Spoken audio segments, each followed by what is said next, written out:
الفاتحة. أعوذ بالله من الشيطان الرجيم. بسم الله الرحمن الرحيم. الحمد لله رب العالمين الرحمن الرحيم مالك يوم الدين. إياك نعبد وإياك نستعين. اهدنا الصراط المستقيم صراط الذين أنعمت عليهم غير المغضوب عليهم ولا الضالين. آمين. أعوذ بالله من الشيطان الرجيم. بسم الله الرحمن الرحيم. الحمد لله رب العالمين وبه نستعين ونصلي ونسلم على هذا النبي الكريم سيد المرسلين وعلى آله وصحبه ومن تبعهم بإحسان إلى يوم الدين. ولا حول ولا قوة إلا بالله العلي العظيم وحسبنا الله ونعم الوكيل. وبعد. أيها المؤمنون اتقوا الله أوصيكم وإياي بتقوى الله فقد فاز المتقون. Tuan-tuan hadirin yang dimuliakan Allah Subhanahu wa taala. Alhamdulillah, pertamanya marilah sama-sama kita memanjatkan rasa syukur kita kepada Allah Azza wa Jalla kerana masih lagi memberi kita kesempatan waktu pada malam ini untuk sama-sama kita berada di dalam majlis ilmu, untuk sama-sama kita meneruskan lagi program-program ataupun majlis-majlis ilmu yang diadakan di surau dan di masjid-masjid, yang mudah-mudahan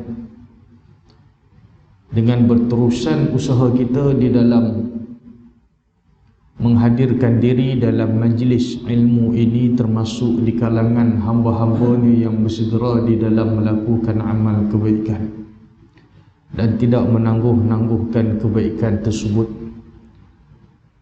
Pastinya kita semua merindui satu suasana yang kita lalui sebelum ini.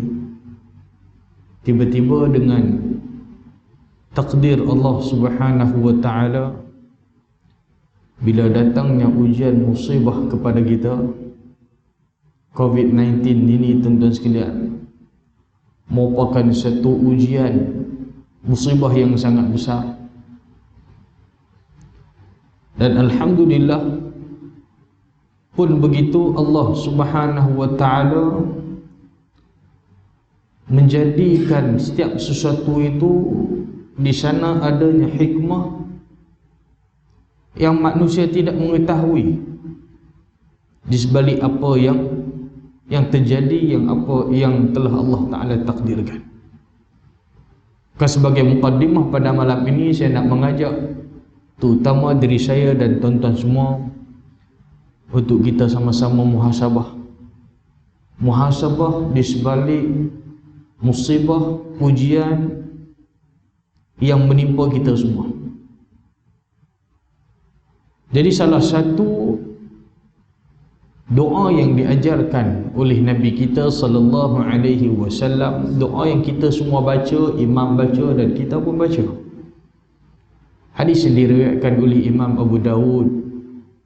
Kita baca doa, Allahumma inni a'udzubika minal hammi wal hazan wa a'udzubika minal ajzi wal kasal wa a'udzu bika minal jubni wal bukhl wa a'udzu bika min ghalabatid daini wa qahrir rijal.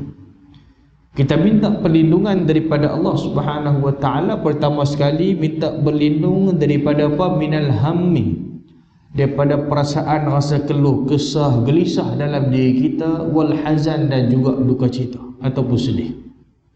Kita minta pada Allah Subhanahu wa taala, wa a'udzu bika minal ajzi wal kasal. Ya Allah, kami berlindung denganmu daripada sifat lemah dan juga malas. Wa a'udzu bika minal jubni wal bukhl, dan kami mohon perlindungan daripadamu daripada sifat pengecut dan juga wal bukhl, sifat kikir ataupun kedekut. Dan di akhir doa ini Nabi ajarkan kepada kita, wa a'udzu bika min ghalabatid daini wa qahrir rijal, dan kami mohon perlindungan daripada-Mu daripada tekanan ataupun bebanan hutang dan juga kezaliman manusia.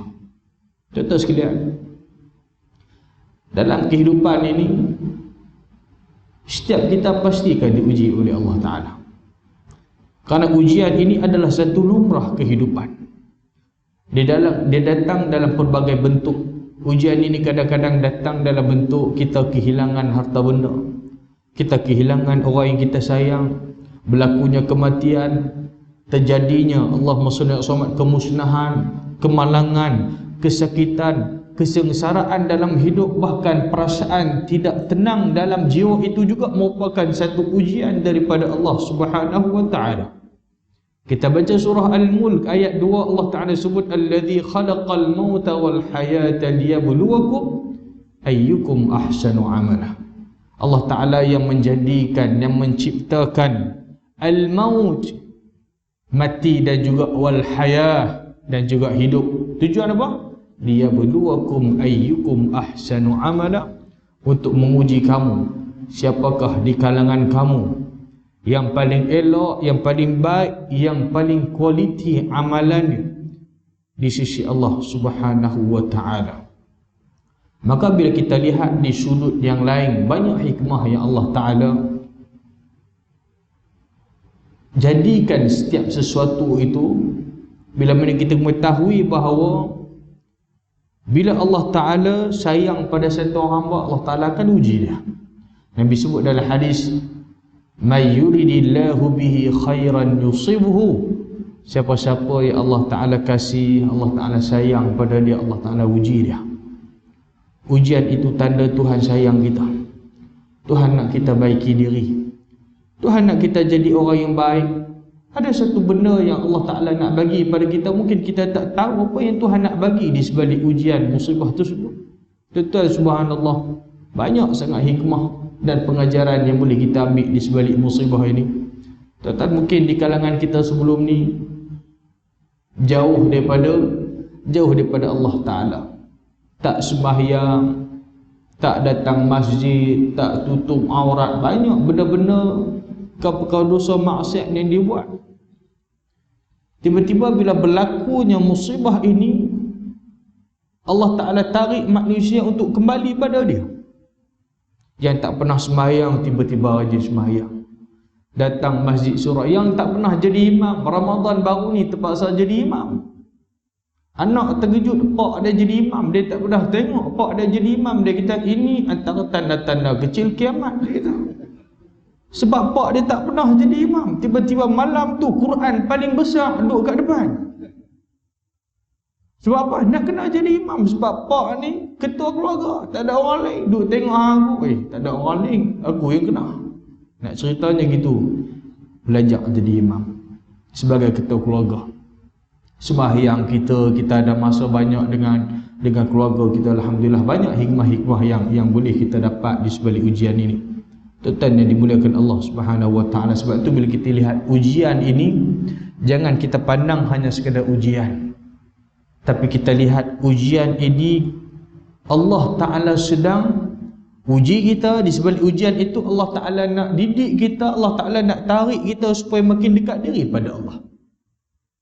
Entah berapa ramai di kalangan manusia yang diuji oleh Allah Subhanahu wa Ta'ala, dengan ujian itu dia dapat masuk dalam syurga. Dengan ujian itulah Allah Ta'ala ampun dosa-dosanya. Dengan ujian itulah dia balik pada Allah. Dengan ujian itulah dia mendapat kebaikan yang banyak. Maka bila kita memahami bahawa Allahumma shalli ala Muhammad, kita baca dalam Quran, Allah Ta'ala sebut apa? Fa inna ma'al usri yusran, inna ma'al usri yusra. Tuan-tuan, Tuhan ulang sekali lagi ayat yang sama. Apa maksud dia? Kerana sesungguhnya sesudah kesulitan itu pasti di sana ada kemudahan, ada kesenangan. Tuhan ulang sekali lagi, sesungguhnya sesudah kesulitan itu adanya kemudahan. Tuhan janji kepada kita, Ujian dan musibah juga adalah waktu yang sangat-sangat sesuai untuk kita lebih taqarrub ataupun lebih kita mendekatkan diri pada Allah, untuk kita sama-sama hampirkan diri kepada Allah Subhanahu wa taala. Maka bila mana kita semua menerima ujian dan juga musibah ini, maka renungkanlah kembali sejauh mana hubungan kita dengan Allah Subhanahu wa taala. Jadi sekadar mukadimah untuk permulaan kuliah kita pada malam ini, setelah hampir 3 bulan lebih, 4 bulan tentu sekalian kita tak berkuliah. Jadi alhamdulillah, mudah-mudahan dengan peluang kesempatan yang Allah Taala berikan ini tentu sekalian, bila surau masjid dah buka, pakak-pakak rebut datang masjid untuk sembahyang solat berjemaah. Dulu waktu tengah PKP, masjid surau ditutup, bising dia, apa nak sembahyang tak boleh dia kata. Ada bisa dengar tak tuan-tuan macam ni? Dia tak apa nak orang pergi sembahyang pun tak boleh, dilarang. Masjid pintu-pintu ditutup, dia kata teruk tu dia kata. Bila masjid dah buka, pintu buka, dia tak main pula dah. Ini masalah ni. Bukan orang sini lah, orang tempat lain kan, cerita macam gitu kan. Bila pintu-pintu masjid dah dibuka, tentu sekalian kita mengharapkan jangan kita tutup pula pintu hati kita untuk datang ke rumah Allah. Tuhan dah bagi peluang kepada kita, ambillah peluang ini dengan sebaik mungkin. Cukuplah dengan ujian musibah yang menimpa kita semua sebagai satu peringatan dan pengajaran yang Allah Ta'ala nak didik kita. Mudah-mudahan Allah Ta'ala ampun dosa-dosa kita semua. Baik, tuan-tuan yang dimuliakan Allah Ta'ala sekalian, jadi insyaAllah menyambung pengajian kitab kita pada malam ini, amalan penghapus dosa. Kita sambung pada muka surat 105. Lama tak main kuliah, saya pun lupa dah muka surat apa, tak saat baru tanya Tuan Haji kita. 105. Baik, kita sambung. Dia kata Allah Ta'ala mewahyukan kepada Nabi-Nabinya, bi'ainayya ma yatahammalul mutahammilun min ajli wa ma yukabiduna fi talabi mardati atarani ansa lahum amalan kaifa wa ana arhamur rahimin bi khalqi walau kuntu mu'ajilan bil uqubati ahadan la'ajaltu biha alqanitin min rahmati walau yara ibadiyal mu'minun kaifa astawhibuhum mimman zalamu thumma ahkumu liman wahabtuhum bil khuldil mukhim fi jiwari idza mahtahamu fadli wa karami. Baik, maksudnya apa? Demi kedua mataku, tahu sekalian, dalam Al-Quran kita baca, bahkan dalam hadis Nabi SAW, dia ada istilah ataupun kita sebut sebagai ayat-ayat mutasyabihat kan. Ayat-ayat mutasyabihat ni, Allahumma salli ala Muhammad, ayat yang dia datang, ayat itu tentu sekalian menunjukkan di sana ada makna yang berlapis, ada makna yang lain. Kita tak boleh nak takwil macam mana di sebalik makna ayat tersebut, Allahumma salli ala Muhammad. Cuma kita disebut sebagai tafwid, kita kembalikan ini kepada Allah Subhanahu wa taala. Kalau kata dalam Quran sebut dia Allah, Allah Taala ada tangan, dia pegang tangan Tuhan Juna pula. Kita faham tangan Tuhan tak sama dengan tangan makhluk. Wajah Tuhan, dipanggil itu ayat-ayat yang mutasyabihat. Begitu juga dengan hadis Nabi SAW, ada didatangkan dengan Allahumma shalli ala Muhammad, ayat yang mutasyabihat. Baik, demi kedua mataku, seseorang tidak perlu bersusah payah untukku, tidak perlu berhempas pulas untuk memperoleh keredaanku. Adakah kamu menyangka aku akan melupakan amalan mereka? Bagaimanapun itu boleh terjadi sedangkan aku maha penyayang terhadap makhlukku. Kalau aku bersegera dalam menghukum seseorang, maka sudah tentu aku akan segerakan kepada orang yang berputus asa daripada rahmat. Tuhan ni Arhamur Rahimin. Kalau nak kira hak kita buat jahat ni banyak atau sekalian, kita ni termasuk saya lah. Kalau nak kira hak jahat, dosa hak manusia buat atas dunia ni, kalau kita ikut fikir kita ni, patut-patut Tuhan bagi mati terus dah ni. Dahlah jahat, tak sembahyang, rezeki Tuhan duk makan, Tuhan bagi setiap hari tapi tak sembahyang, sujud ke dia? Tuhan tak turunkan azab, tak matikan dia, tak azab dia segera. Karena Tuhan Arhamur Rahimin. Tuhan ni Maha Pengasih. Bagi sekalian yang pengasih, Tuhan lebih mengasih. Tuhan sayang kepada hamba-hambanya. Tuhan bagi peluang kepada kita untuk kita kembali, untuk kita kembali kepadanya. Dan dia kata, kalaulah hamba-Ku yang beriman melihat bagaimana Aku memberi kurniaan kepada orang yang menzaliminya, kemudian Aku berikan tempat di sisi-Ku yang kekal abadi kepada mereka, nescaya maka tidak akan mencemuh kurniaan-Ku dan juga kemuliaan-Ku. Allah Subhanahu wa taala mewahyukan pula kepada Nabi Daud. Itu hadis yang kita dah baca ni kepada Nabi Musa alaihi salam. Nabi Musa alaihi salam. Kemudian Nabi Daud alaihi salam. Nabi Daud ni tuan-tuan sekalian, Allahumma shalli alaihi wasallam, seorang nabi yang hebat dan juga mempunyai mukjizat. Bila kita sebut para nabi ni, Allah Taala kurniakan kepada mereka mukjizat. Dan ada tugasan-tugasan ataupun kerjaya mereka. Antara kerjaya Nabi Daud, dia ni adalah, Allahumma shalli alaihi wasallam, pertama dia mengembala kambing. Dan yang kedua, sina'atud duru'. Dia pandai buat baju besi. Tu yang kata tukang besi tu Nabi Daud. Besi aduk kat tangan dia jadi lembut. Dia uli macam tepung. Tuan-tuan sekalian, ni mukjizat, dia kata mukjizat yang Allah Taala berikan kepada Nabi Daud, dan dia ni jadi raja kepada Bani Israel selepas kematian, Allahumma shalli alaihi wasallam, selepas kematian Talut. Tuan-tuan boleh baca kisah Talut dengan Jalut tu. Lepas kematian Talut itu, maka naik Nabi Daud jadi pemimpin pemerintah, jadi raja ketika itu. Baik, Nabi Daud Allah Taala kurniakan kitab Zabur. Baik, kata Nabi Daud, Allah Ta'ala wahyu kepada Nabi Daud. Allah Ta'ala kata, wahai Daud, berikanlah peringatan kepada orang yang benar dan berikanlah berita gembira kepada orang yang melakukan kesalahan. Bila kita dengar ni pun rasa pelik dah. Tuhan kata apa?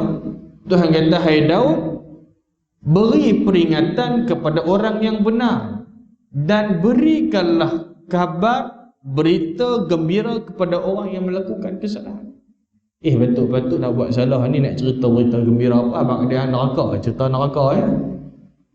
Ni suruh bagi tahu, khabarkan berita gembira kepada mereka yang melakukan kesalahan. Nabi Daud pun dia rasa ajaib, rasa pelik.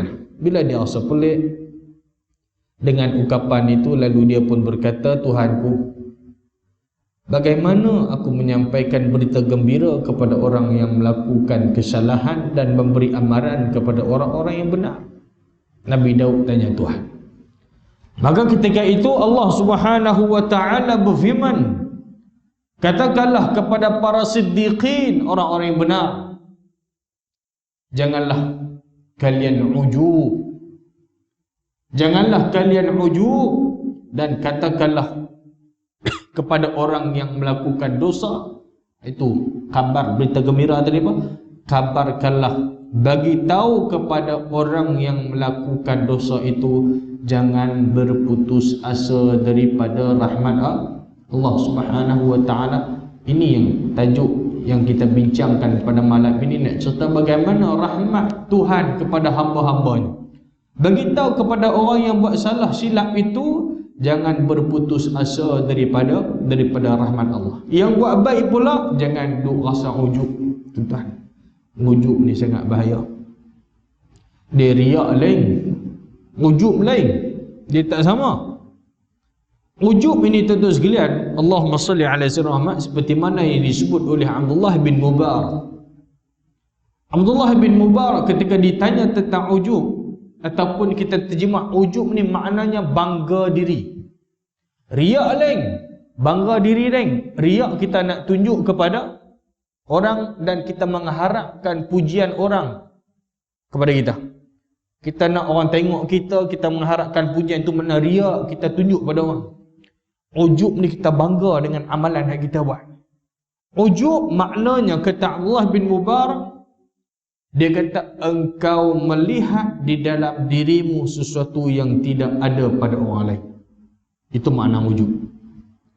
Dan kemudian antara pentarifan yang disebutkan lagi berkaitan dengan ujub ini, kata Bishr Al-Harith Al-Hafi, dia kata ujub itu ialah engkau merasa memiliki amal yang banyak dan menganggap amal orang lain sedikit. Dosa kita paling bagus itu rasa bangga diri. Aku yang terbaik, aku boleh pakai jubah, aku boleh jadi imam, aku boleh baca Quran, aku suara sedap. Asal diri dia yang terbaik, orang lain semua tak baik macam dia. Itu makna ujub.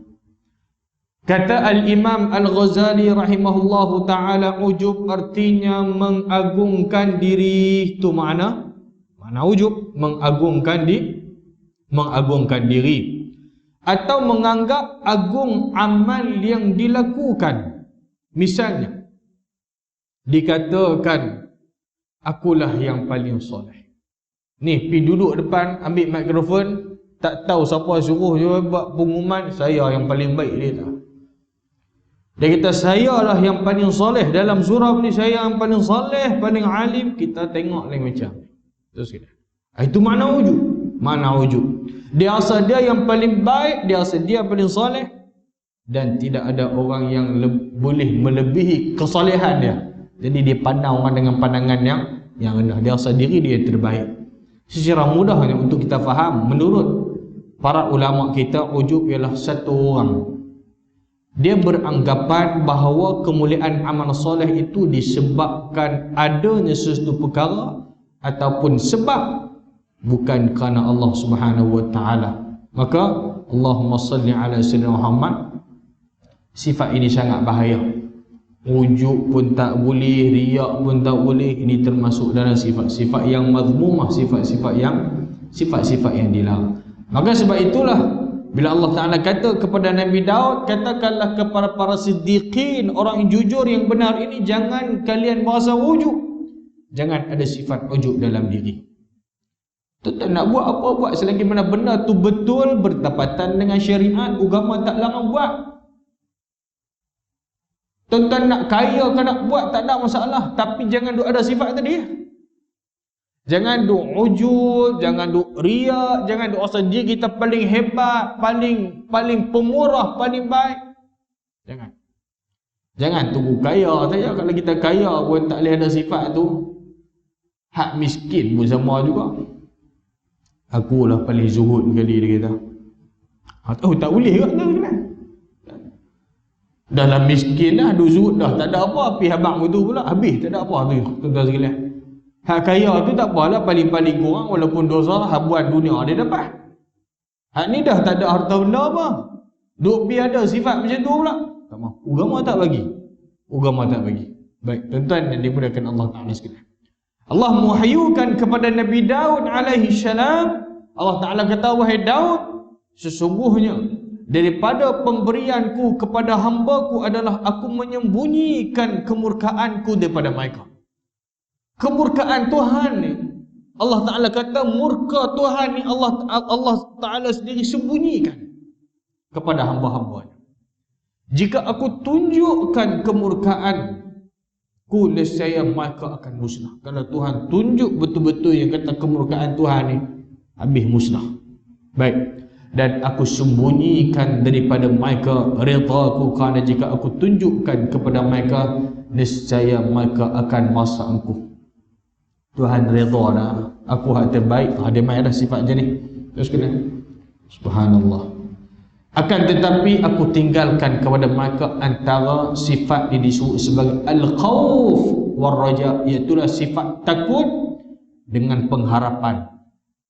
Takut, bimbang sama ada amalan yang kita buat Allah Ta'ala terima tak terima, tapi dalam masa sama mengharapkan keampunan rahmat daripada Allah Subhanahu Wa Ta'ala, walaupun dia rasa aku ni layak kan masuk dalam syurga. Kita tu baca ilahi lastu lil firdaus, tu makna apa? Dia kata Tuhanku, aku tak layak ke syurgamu. Dia bukan tak mau masuk dalam syurga, tapi dia kata dia tak layak. Tu satu ungkapan yang kita tengok tuan-tuan sekalian. Bila dia kata aku tak layak ke syurga, bukan bermakna dia tak mau masuk dalam syurga. Contoh mudah. Satu orang Pak Haji ni umur 60 lah. Kita pergi kat dia, Ji, nak nikah seorang lagi. Contoh ni tuan-tuan sekalian. Tuan-tuan dengar ni syong. Tanya dia, Ji, betulan dia pun isteri dia meninggal lama dah. Duduk seorang, tak ada peneman. Tanya Ji, nak kahwin. Ni anak dara muda ni. Umur berapa dia? Umur 20 tahun. 20 tahun? Weh, 20, 60 dia tak. Jauh beza tu. Tak layak saya ni umur 60 tahun dah. Tapi kalau tanya nak tak? Nak tak? Nak. Tu nak mudah faham itulah. Dia nak tapi dia kata tak layak kot, tapi kalau bagi nak. Nak, tu sekalian. Itu mudah, bukan dia kata dia tak mau masuk syurga, tapi dia kata tak layak. Tuan tawaduk. Baik, tuan-tuan yang dimuliakan Allah Subhanahu wa taala sekalian.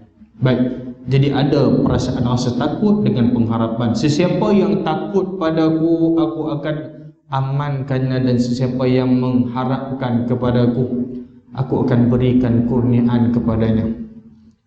Kita duk zikir, duk sebut ya amanal khaifin aminna mimma nakhaf.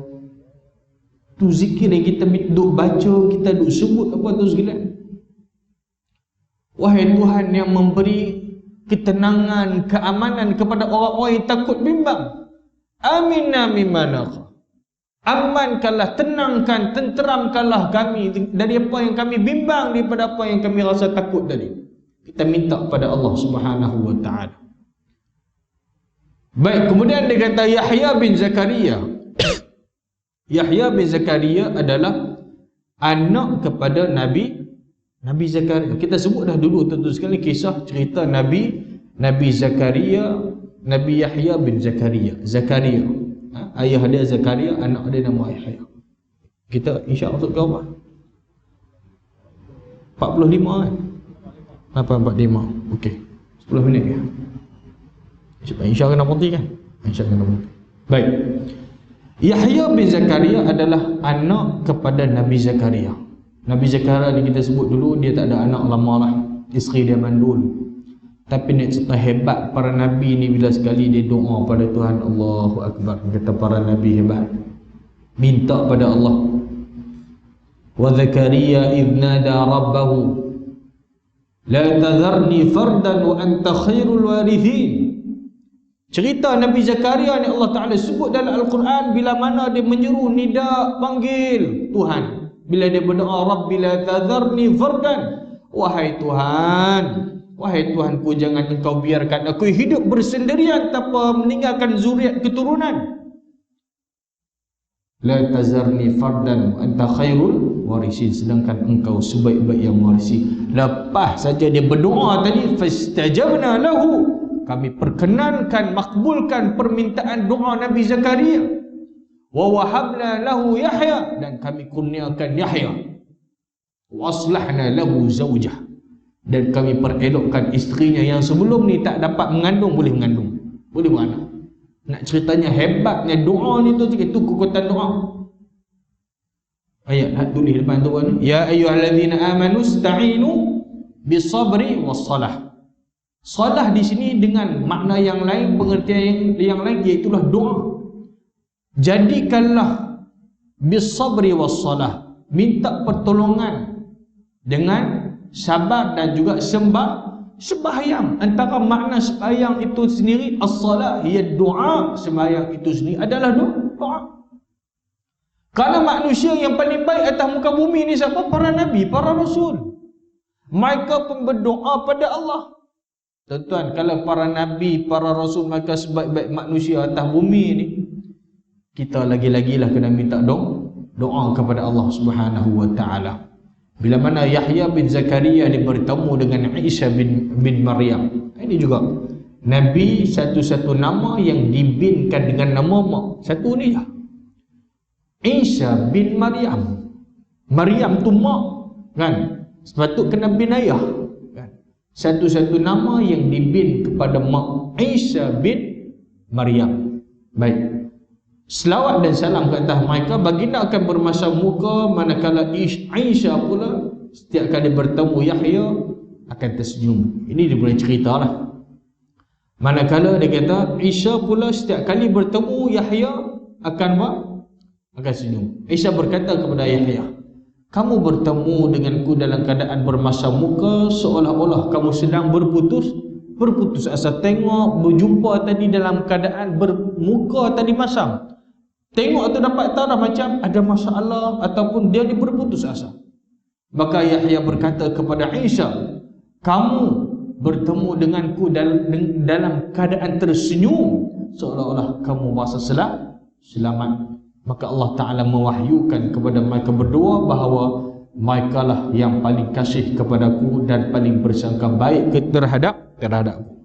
Baik, diriwayatkan bahawa Nabi Musa berkata dalam munajat, wahai Tuhan, jika seorang arif meminta kepadamu dengan berkata wahai Tuhan, maka apa yang engkau katakan kepadanya? Allah Ta'ala berfirman, aku sahut permintaanmu. Nabi Musa berkata, jika seorang abid meminta kepadamu, apa yang engkau akan katakan kepadanya? Allah Ta'ala berfirman, aku sahut permintaanmu. Nabi Musa berkata lagi, jika seorang yang zuhud meminta kepadamu, apa yang engkau katakan kepadanya? Allah Ta'ala berfirman, aku sahut permintaanmu. Nabi Musa berkata, jika seorang yang melakukan maksiat meminta kepadamu, apa yang engkau katakan kepadanya? Allah Ta'ala berfirman, aku sahut permintaanmu, sebanyak 2 kali. Lalu Nabi Musa berkata, wahai Tuhan, kenapa begitu? Allah berfirman, karena selain yang meminta kepadaku dengan amal mereka, adapun yang melakukan maksiat itu, dia tidak kembali kepadaku melainkan selepas dia memerlukan aku. Maka dia berusaha menyuruhku dan mengharap serta merendah diri dan remuk hatinya.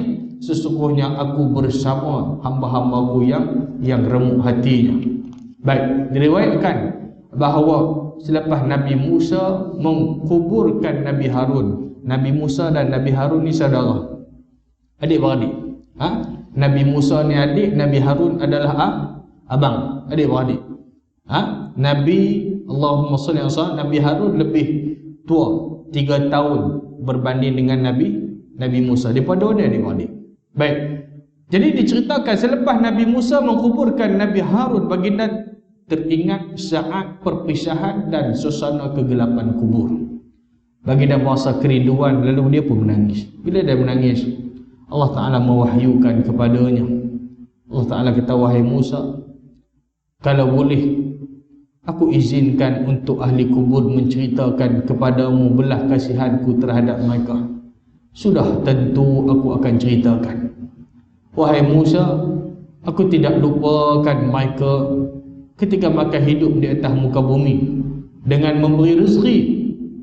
Lalu adakah aku akan lupakan mereka ketika mereka di dalam tanah setelah mati dan dikuburkan? Kalau atas dunia Tuhan tak lupakan kita, Tuhan bagi rezeki, kita dapat makan minum. Dalam kubur pun, kalau kita ni jadi orang yang baik, Tuhan akan jaga kita.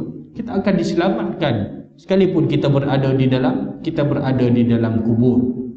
Dan Allah Ta'ala kata lagi, wahai Musa, apabila seseorang hamba mati, aku tidak melihat kepada banyaknya maksiat, akan tetapi aku melihat kepada sedikitnya helah.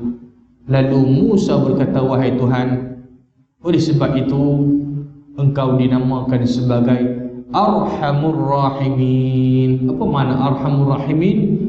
Tuhan yang maha penyayang lagi maha pengasih. Arhamur Rahimin makna Tuhan yang paling pengasih.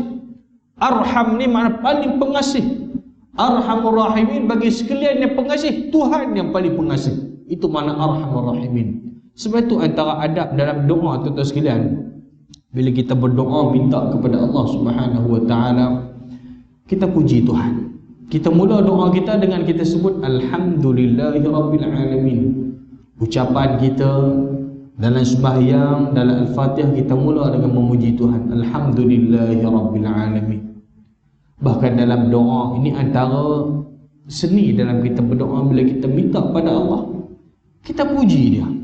Ya Arhamar Rahimin, irhamna. Wahai Tuhan yang Maha Pengasih, bagi sekalian yang pengasih, rahmatilah, kasihanilah kami. Kita puji Tuhan, ataupun di akhirnya kita puji Allah Subhanahu wa taala. Allahumma ighfir lana, minta Allah Taala ampun dosa-dosa kita. Innaka antat tawwabur rahim, sedangkan engkau Tuhan Maha Pengampun, menerima taubat. Ar-Rahim, Maha Pengasih. Kita puji Tuhan. Kita puji Tuhan ni suka mendengar rintihan daripada hamba-hamba. Kita banyak puji Tuhan. Apa saja nikmat yang kita dapat dalam kehidupan ini, kita syukur pada Allah. Allah Ta'ala uji kita. Ujian tadi kita sabar, dan juga bila kita dapat nikmat, kita bersyukur. Itulah yang terbaik bagi satu orang yang beriman kepada Allah Subhanahu wa Ta'ala. Mudah-mudahan sebanyak apa yang kita perkongsikan pada malam ini memberi peringatan dan pengajaran kita kepada kita semua. Mudah-mudahan Allah Subhanahu wa Ta'ala merahmati kita, mengampuni dosa-dosa kita semua, dan memasukkan kita ke dalam syurganya nanti insya-Allah Ta'ala. Sekadar itu saja yang baik daripada Allah Ta'ala. Ya.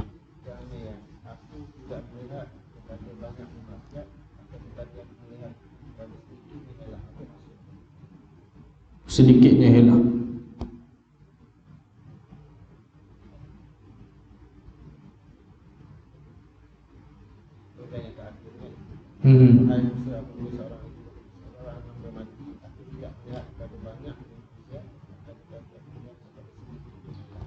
Allah alam, bila kita tengok dalam masalah ni, Tuhan ni dia tak tengok pada banyaknya maksiat tu, maknanya kerana kita ni tak boleh lari daripada salah silap.